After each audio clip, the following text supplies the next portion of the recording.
I received the message in our family group chat on a Monday afternoon. My mother's words, polished yet steeped in formal disappointment, appeared on the screen like a verdict. Emergency family meeting, Thursday 7 p.m. We need to discuss Savannah's situation. My situation. That's how they referred to my decision to quit my job at the financial firm Fairmont & Lowe 2 years ago to start my own company.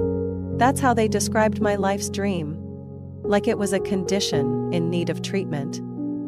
I parked my Subaru Forester outside my parents' tile-roofed estate in Hartford, Connecticut. The kind of home where everything had to meet a standard. Ivy League degrees, major investors, family reputation. My car looked pitiful beside Dad's Audi and Mom's beige Lexus.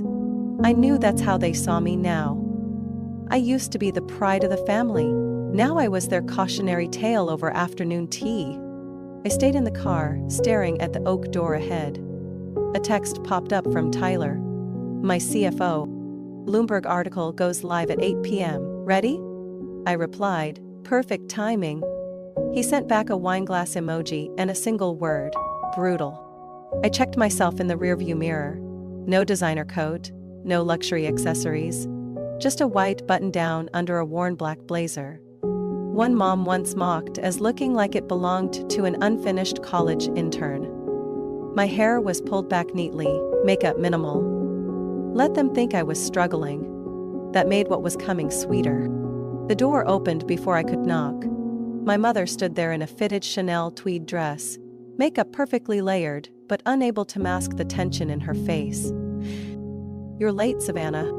Only 2 minutes, Mom. In business, every minute counts. Something you might want to learn if you're still pursuing this company of yours. She said company like it was a joke. Inside, the living room was staged like a corporate boardroom. My father sat in his armchair by the fireplace, hands clasped across his stomach, wearing the look of a man about to negotiate a $100 million merger. My sister Madison sat cross-legged on the couch beside her husband, Chase, a man who lectured on entrepreneurship despite being fired from 3 companies. Aunt Cynthia, who rarely showed up for anything, was also there. Must be something dramatic. Savannah, Madison cooed, leaning in for a cheek kiss like she was performing in a stage play. Loving the vintage vibe. Zara? Thrift store. Very eco-conscious. She laughed awkwardly, but I caught the flash of horror in her eyes. My father cleared his throat, the sound like a starting bell. We're here because we want to help you, Savannah. The current situation is concerning. I chose the hardest chair in the room and sat, facing all of them. I wanted them to see my face, unblinking. You mean my business? I asked evenly. Your impractical choices, my mother cut in. 2 years ago, you had everything. A management track at Fairmont, a 6-figure salary, a luxury apartment in Boston, and Ethan, my ex-boyfriend, whom they practically planned to marry me off to. I left all of it behind to found Linex Analytics, a software company focused on healthcare data systems. And to them, that was career suicide. And now, my dad added, a tiny apartment, a beat-up car, and working past midnight for a company no one here even understands. Calling it a startup is generous, Chase chimed in. The market's saturated, you'd need serious capital, which you don't have. I pressed my lips together, stifling a smile. He didn't know my company had rejected his investment pitch just weeks ago. And he still hadn't figured it out. We just want what's best for you, Madison added, in a voice that sounded like a vitamin ad. There's no shame in admitting something's not working. Mom said Fairmont would take you back. Mom's friend's daughter just became CFO there, Aunt Cynthia said proudly. Youngest in company history. Could have been you. I glanced at my watch. 7:44 p.m., 16 minutes to go. No one's asked what my company actually does, I said. You've all just judged me by the car I drive and the clothes I wear. Dad stood up, launching into his urgent solution plan. The room was ready to lay out a roadmap for reintegration, back to what they called the right path. I said nothing. I hadn't even had a full minute to sit down before my mother dragged a chair closer, setting her wineglass on the table like she was about to preside over a trial. "You've had 2 years, Savannah, but you need to hear this clearly. This isn't some phase of self-discovery anymore. This is a downward spiral."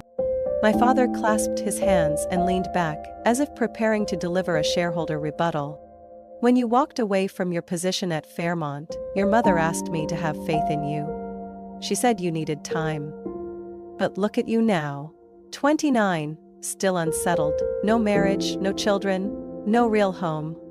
Just an idea on paper. I've never seen a business plan from you," he added, eyes still on his glass.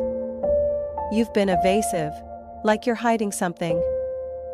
Madison, still sitting with her legs elegantly crossed like a magazine spread, chimed in.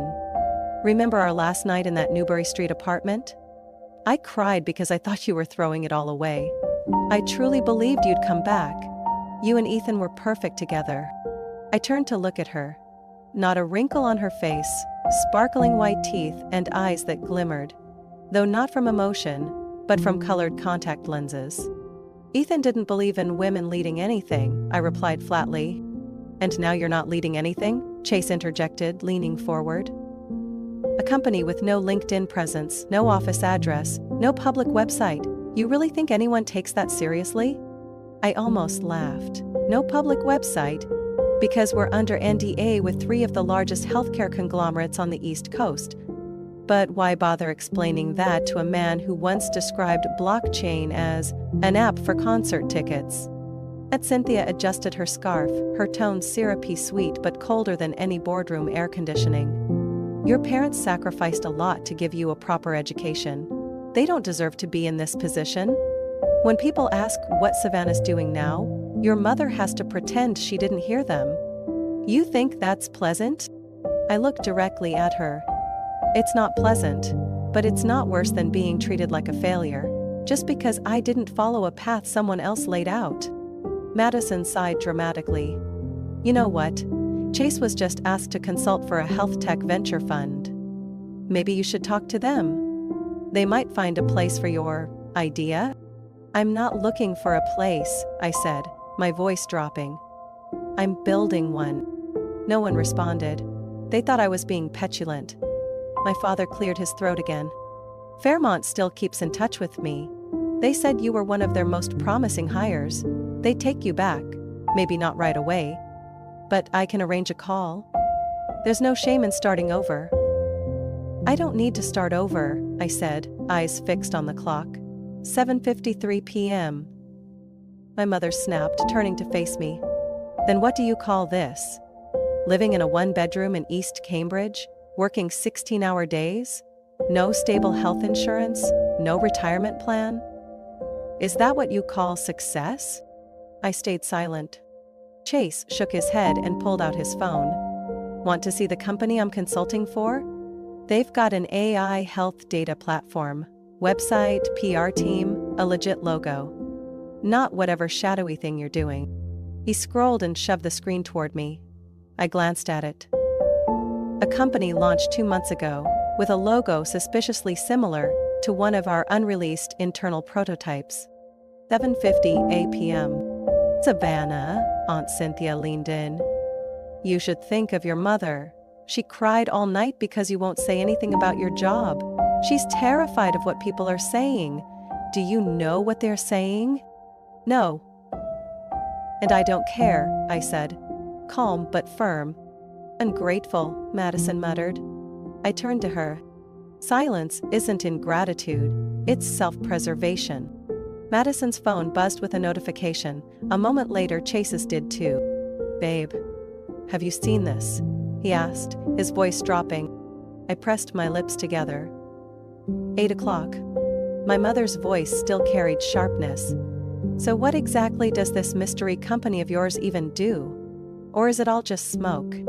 I stood, slowly pulling my iPad from my bag and placed it on the oak table. A small gesture, yet enough to draw every eye in the room.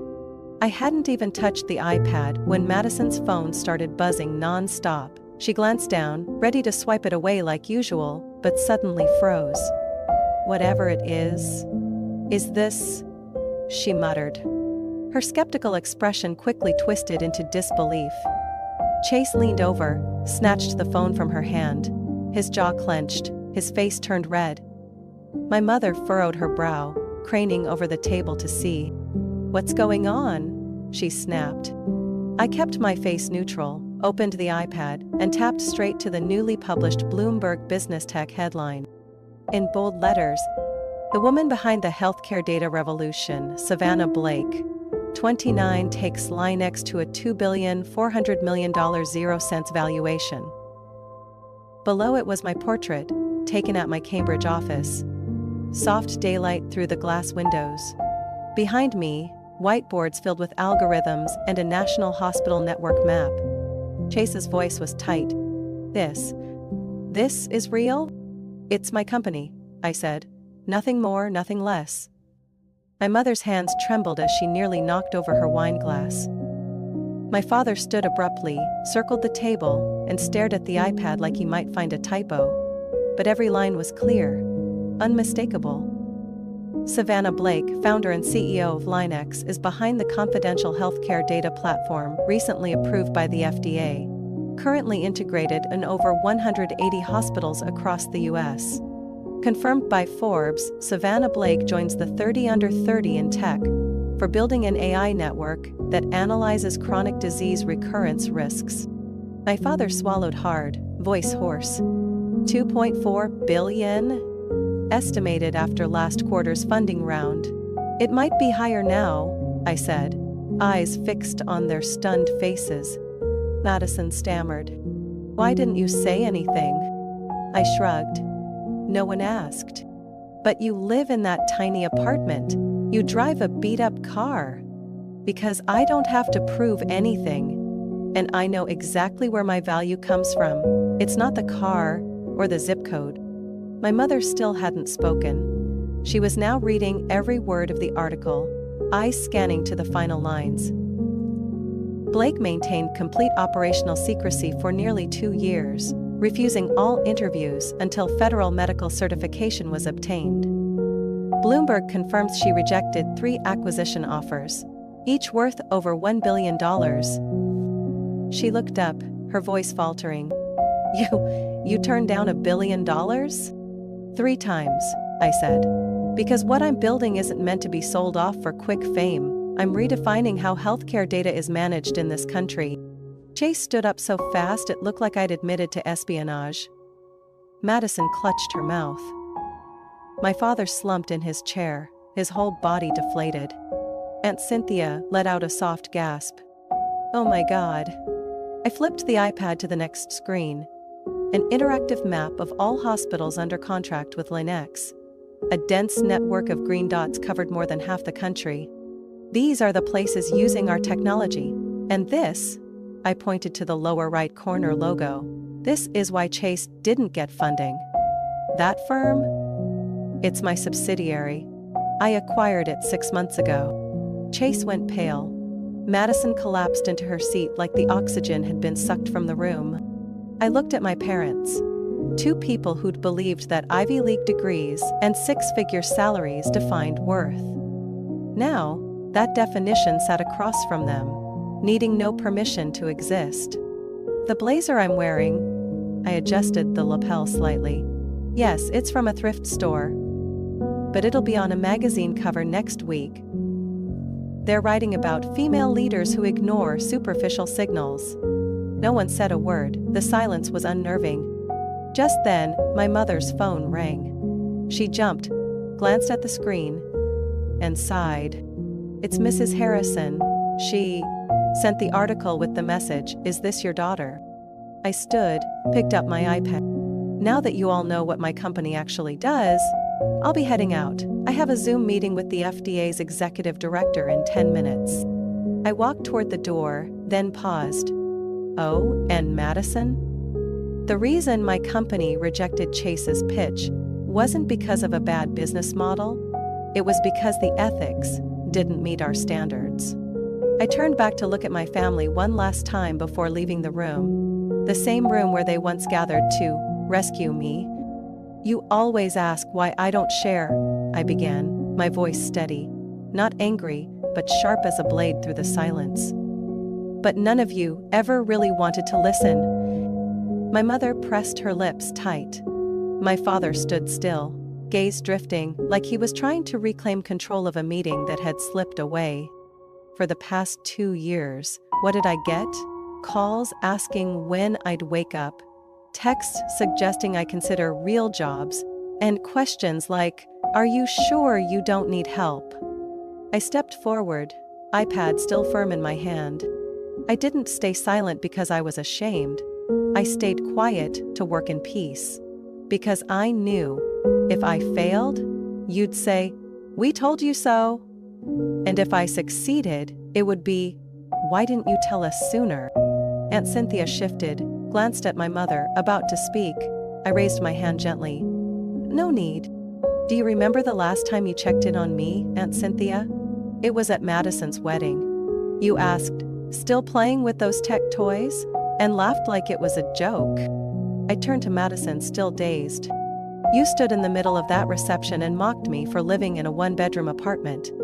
That same night, while you flaunted a $6,000 Chanel bag, I was negotiating a data contract with the Army." She opened her mouth, but I didn't give her the chance. "And Chase," I said, turning to him. "You emailed a fund called Helix Ventures, claiming to have a personal connection with the Line X team. Unfortunately, the person who read that email was my CFO. Tyler forwarded to me and asked one thing. Who is this guy?"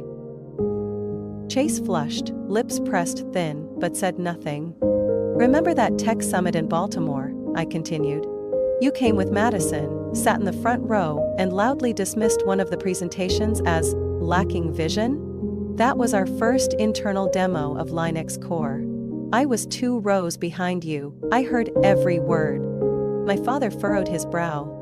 "You make it sound like you were hiding from us." I turned to him, voice calm. "No one ever asked what I was building. You only cared whether I was doing something that fit the family's definition of success. A definition built entirely on salaries and LinkedIn titles." The air thickened. I exhaled slowly and set the iPad back on the table. I used to think that once I succeeded, you'd see me differently. But now I realize, you never really saw me. You only saw the version of failure you imagined and projected it onto me. My mother stood abruptly. "Is that how you see this family? We just wanted what's best for you. We were worried." "Mom," I said, eyes locked on hers. "You called this meeting because you believed I needed saving. But none of you invited me when Linux signed its first contract. No one said congratulations when we got FDA approval." I looked at each of them. One by one. No one argued back, not anymore. I chose to live modestly not because I'm broke, but because I'm focused. That old car? Easy to fix. The apartment? It's the smallest unit in a building I own. I don't brag because I don't need applause. I bent down, picked up my bag and stood tall. The most painful thing isn't being doubted. It's being defined by the eyes of people who should have believed in you. Over the past 2 years, I've learned this. No one can erode your confidence more easily than your own family. I walked toward the living room door, but paused at the threshold. "But don't worry," I added, turning back with a quiet smile. "Next time someone asks, 'What's Savannah's family like?' I won't hesitate anymore. Because now, I know the answer very clearly." And with that, I walked out of that house. The house that once saw me as the wayward daughter. And stepped into the cool night air, feeling like I had finally shed a skin that no longer belonged to me. Less than an hour after I left that house, my phone lit up like a switchboard. The first message was from my mother. "Savannah, sweetheart. I'm sorry if I ever hurt you. We were just worried. Can you come home for dinner this weekend?" Then came a string of texts from Madison. "Sis? I honestly had no idea. I'm in shock. But I'm really proud of you. Can we FaceTime? I wanted to ask your advice on a few investment ideas." I didn't respond. But they didn't stop. My father texted. "The article was incredible. Your mother's been emotional all day. If you're free, I'd love to invite you to an upcoming conference. A lot of people are eager to connect with founders like you. I sat alone in the warm glow of my living room, watching the rain tap softly against the Boston window panes. Each drop, like an apology that had arrived too late. Chase sent a one-line email. I misjudged you. If there's ever a chance, I'd love to explore a collaboration with Linux. And then came Madison's full-length monologue of a message. I've been thinking, maybe we could do something together? I've got great contacts in fashion. Who knows? Maybe Linux could do something with customer trend analytics? You once said data is gold, right? I couldn't help but laugh, half tired, half amused. She'd never listened to me talk about my work for more than 3 sentences. Now, she was quoting me to climb back up a ladder she'd once kicked out from under me. The next morning, when I walked into Linux HQ, Claire was already waiting by the elevator. Savannah, we've got a flood of messages in the company inbox, some media, but one in particular, from your mom. Still using the pink floral Gmail address? Still. Leave it, I'm not responding. Claire nodded without pressing. She understood me better than the people I'd lived with for 2 decades. By 9 a.m., I was in a strategy meeting, presenting our AI pipeline for real-time medical case analysis. Midway through, my phone buzzed lightly. A message from Dad. Dinner tonight? Your mom's making that chicken soup you love. We won't talk business, just family. Just family. It sounded like a vow, but one delivered after they had already built a stage to exile me from. I didn't reply. By noon, Madison had posted on LinkedIn, tagging me. So proud to have a sister like Savannah, strong, brilliant, and always fighting quietly for success. My family has always believed in her, even if we didn't always say it out loud. Family pride. Female leadership. The post went viral with hundreds of likes and congratulatory comments. A few asked, since when was she Savannah's sister? I said nothing.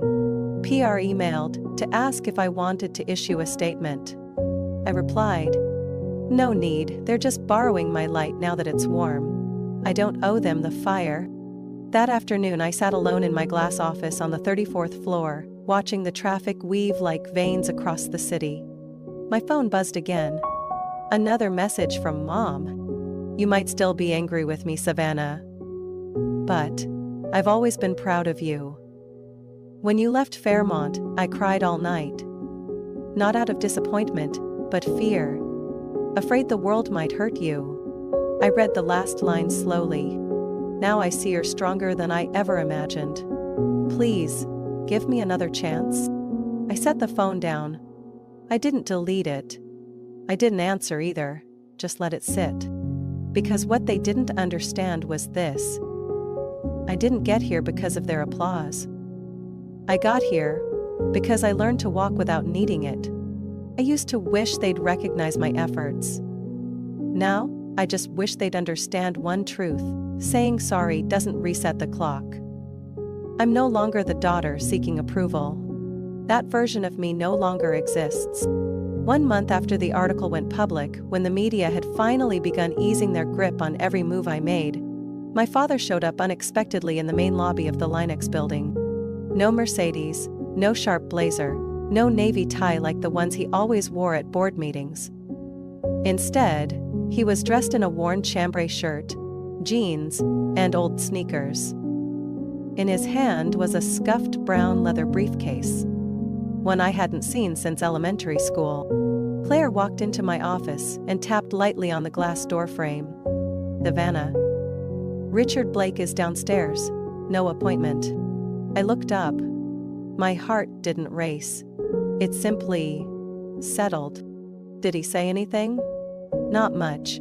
Just said, I'm not here to ask for anything, I just want to understand. I paused, then nodded. Bring him up, no formalities, no escort, no announcement, let him walk in like anyone else. Claire nodded and disappeared behind the soft click of the closing door. 10 minutes later my father walked in. No one introduced him. No greetings with firm handshakes or rehearsed lines. Just a gaze. One I hadn't seen in years.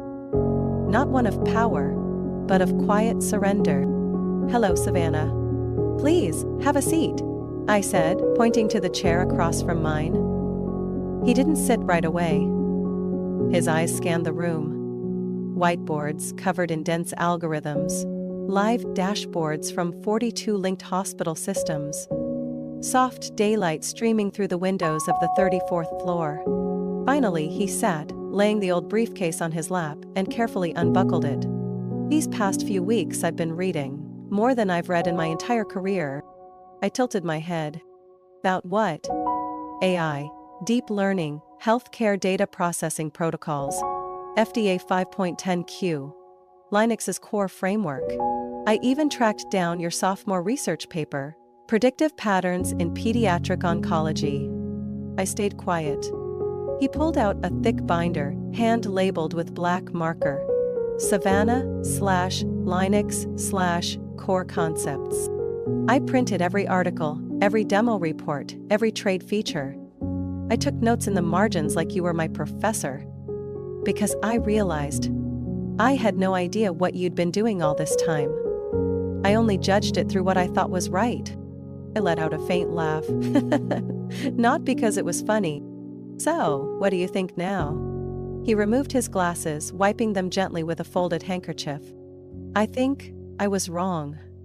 Not because I underestimated you, but because I never considered that you might be right. In your own way." Silence lingered. I stood and walked to the whiteboard, picking up a marker. "You really want to understand?" He nodded. Quickly, no pride this time. I drew a simple flowchart. "This is Linux's machine learning model. It doesn't just analyze data, it learns from clinical outcomes, treatment progressions, patient behavior, and pharmaceutical logistics. We don't just respond, we predict and intervene early." He got up and walked closer. "Is it accurate?" Over an 18-month validation period, our lung cancer recurrence prediction model reached 97.8% accuracy. For other conditions, the lowest was 92.1%. I turned to him, and for the first time, saw focused curiosity in the man who once taught me how to build spreadsheets in 5th grade. "You want to know why I worked in silence?" I said, more softly, not because I was hiding, but because I knew if I spoke too soon, everyone would try to fix me. He nodded slowly. "I've spent my life fixing things, but I've never built something like this." I walked back to my desk, pulled out a performance report and handed it to him. "This contains the results from 3 pilot models deployed in hospitals in Chicago, Austin, and Seattle. If you really want to understand, start here." He took the binder, flipped through a few pages, then looked up. "The last thing, I know I have no right to ask, but if there's a chance, I'd like to hear more from you. Not to critique, just to listen.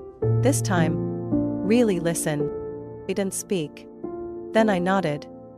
Not because he was my father, but because, finally, he was doing something no one in my family had ever done before.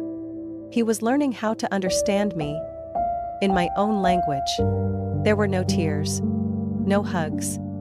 Just a man walking out of my office with a thick stack of notes in his hand, and a look in his eyes that, for the first time, held genuine respect for the daughter he once called a dreamer without direction. 4 days after the meeting with my father, I received an email from my mother. The subject line read, "Well, dinner, no judgment, no lectures." The message was brief. "Savannah, I know this may be too late, but if you're open to it, I'd like the whole family to sit down together, just once. Not to tell you what to do, but to actually listen. Your father says this time, you're in charge." I leaned back in my chair, staring down at the streets below the Linux tower. A light drizzle. Not quite the old season, but not fully the new. I didn't reply right away. Instead, I texted Claire. "Prep the Omega room. Dinner for 10. No flowers, no candles. Standard white lights. Set up a large projector. Friday night." She messaged back instantly. "Family?" "Yes. But not the family they remember." At exactly 6:58 p.m. on Friday, the elevator doors opened, and there they were. My mother wore a muted gray muumuu dress, hair pinned back neatly but not stiff.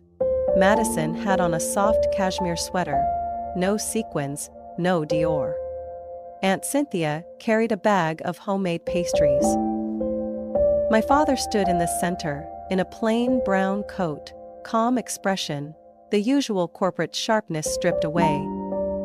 I greeted them in the lobby, no receptionist, no show. "Evening, everyone. Dinner's on the 35th floor, but there's something I'd like to show you first." I led them down the corridor to the Omega Room, the same space we used for system demos with CDC and Department of Health reps. "This is where Linux presents our AI model to top medical agencies." I turned on the projector. A real-time data graph filled the screen, showing how our system tracked and predicted patient risk metrics. This is why I couldn't leave early for dinner. Every second, our system is identifying stroke risks, heart failure warnings, and adverse drug reactions before doctors even open the charts. Madison's eyes widened. My mother sank into a chair, clutching her purse. "And the apartment I live in?" I continued. "It's the smallest unit in a building where Linux owns 40% equity." "The car I drive?" "A smart tax deduction." The reason I kept silent? So no one would interfere while I was still shaping the dream. Silence. I turned off the screen. "If after all this you still want dinner, follow me." We entered a separate room. A long table, simple chairs, no tablecloth, just soft electric candles, and a preset menu from a local Italian spot. I spoke before anyone else could. "Most conditions, Chase isn't invited. People who used my name for personal gain don't have a seat here." Madison froze, but didn't argue. She sat quietly. "And if anyone here asks when I plan to settle down or start a family, I'm leaving. This isn't a trial or an intervention. This dinner is about seeing me as I am." My mother exhaled, not a sigh of frustration but of release. "All right. I won't ask anything. I just want to eat beside you like a normal person. Not a walking resume the family designed." I looked at her. Part of me wanted to believe her. Part of me didn't. But I nodded. Throughout the meal, no one mentioned stocks, job titles, or income. Aunt Cynthia talked about gardening. Madison asked about algorithms, without pretending to understand them. My father said he'd started taking online Python courses to understand how his daughter talks to machines. For the first time in years, I didn't feel like I was performing. I was just Savannah. Not the CEO, not the eccentric daughter, but a woman who had built an empire through quiet focus and relentless work. As the evening ended, there were no dramatic hugs, no forced closeness. My mother simply said, "If you host another dinner, I'll bring that roast you loved as a child, but if not, I'll understand." I looked at her, then replied slowly, "Next time, if there is one, just bring respect." And for the first time in my life, she nodded without needing to say anything else. One week after the family dinner at Linux, I asked Claire to order a special frame. Anti-glare glass, matte black edges, 11 by 14 inches. Not for an award, not for some glossy certificate, but to hold a photo I had kept for 20 years. It was a picture of me at the 5th grade science fair. A scruffy-haired girl with an uneven ponytail stood next to a presentation board, scribbled with the title, "Weather Forecasting Using a Simple Neural Network." The child wasn't looking at the camera. She was mid-explanation, finger pointed to a hand-drawn chart in green marker, mouth open mid-sentence. No one from my family came that day. Dad had a meeting. Mom said the car broke down. I carried the board myself, set up the projector alone, arranged the charts without help, and I remember it vividly, not with sadness, but with joy. Now, that photo hangs on the wall directly behind my desk. To the left is a real-time map of healthcare systems powered by Linux. To the right, our stock performance graph. But at the center, there's that little girl they once called too dreamy to be practical. One morning, while waiting to join a video call with Singapore, I found myself staring at the photo. Not out of nostalgia, but as a reminder. That child is the foundation, the beginning, the promise. Mid-thought, my phone buzzed. A text from Madison. Chase is under investigation for falsifying investment disclosures. I'm sorry, I should have trusted you sooner. I need some advice, if you're still open to speaking. I looked at the message, then placed my phone face down on the desk. I didn't respond. An hour later, my mom called, her 6th call in 3 days. I didn't answer, but I sent a single text. I hope you're doing well, but from now on, if it involves work or money, I won't engage. Family should not be entangled with control. And love is not a switch to be flipped when a daughter becomes successful. I hit send, then turned off my phone. Not out of anger, but because I had learned something. Clarity is the kindest thing I can offer, to myself and to them. That afternoon, during the board meeting, one of our longtime investors, Mr. Daniels, asked me, "Savannah, have you ever thought about writing a memoir? Your story, it deserves to be told." I laughed. If I ever write one, there won't be a chapter called Saved by Family. Because the truth is, I wasn't raised on belief. I was forged through doubt. Everyone chuckled, the air lightened. I continued. And I know this might sound harsh, but success doesn't come from being recognized. It comes from continuing. Even when no one believes, you'll get anywhere. After the meeting, I returned to my office and glanced at the photo again. From the drawer, I pulled out a crumpled napkin. Faded ink along the edge, part of the first draft sketch of what would become the Linux core. I had drawn it on a cafe table when I was 25. I placed it in a smaller frame and hung it next to the science fair photo. 2 beginnings. No applause. No praise. But one constant, me. And I knew, no matter how many family dinners ended in apologies, no matter how many flattering posts appeared online, the reason I stood here wasn't external approval. It was the boundary I built, and the promise that I wouldn't let anyone cross it again. I am Savannah Blake. I am the founder of Linux. And I built an entire world from a girl they said didn't fit. Only now, the world will have to learn to fit me. Savannah's story proves that validation doesn't need to come from family or society. It comes from inner conviction and firm boundaries. In real life, not everyone has a support system. But if you believe in your own worth, work quietly, and refuse to let others define your path, success won't need defending, it will speak for itself. Savannah didn't need approval, she just needed space, and that was enough to rewrite the rules. What do you think about Savannah's choices and the journey she took? Would you have done the same in her place? Share your thoughts in the comments, and don't forget to follow the channel for more powerful stories about family and resilience.